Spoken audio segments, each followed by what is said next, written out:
of some of the in return for some of the investments that we made. It was about forbearance for homeowners so they could stay in their home. It was about corporate pay and how that had no more golden parachutes. And it was also about, again, oversight. I think these were major improvements to the bill, and as I say, they were bipartisan.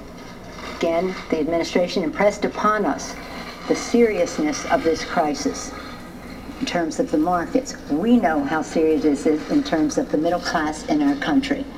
Whether it's a question of credit for small businesses, for homeowners, for protecting savings for people, for their pensions, for their retirement, for the education of their children. Whether it's keeping the store on the corner open to service the needs of the people in the neighborhood. America's communities have been feeling the downturn in the economy for a very long time. So in any event, from where we go from here is that we still have those concerns about everyday Americans, about the concerns of the middle class, and how they might be affected by what is happening, the crisis on Wall Street. We want to insulate them from that. We want to protect them from that. And the lines of communication remain open. I just spoke with Secretary Paulson. I said, Mr. Secretary, we delivered on our side of the bargain. You impressed our members, and the President impressed the members about the gravity of the situation, that action was necessary to stabilize the markets and to protect the taxpayer. Clearly, that message has not been received yet by the Republican caucus, but again, we extend a hand of cooperation to the White House, to the Republicans, so that we can get this issue resolved for the benefit of America's working families, to strengthen our economy and therefore strengthen our country. We work together as a team in a bipartisan way, and I wanted to acknowledge especially the work of our chairman, Barney Frank.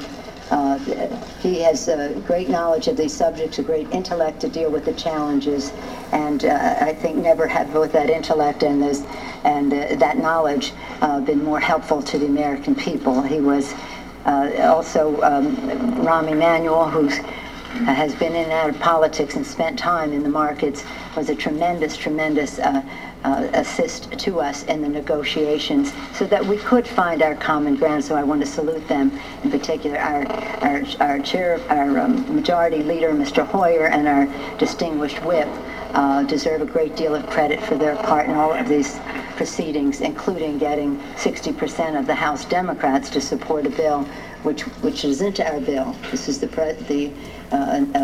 President's proposal, acted upon in a bipartisan way, improved upon in that manner, and failed, totally failed. So again, but the issue, can you find right over her eye? There's a wrinkle on her right eye. Bipartisan way, in order to have a. This was sucking eggs. Look at him. Look at him sucking eggs. He knows I'm looking at him.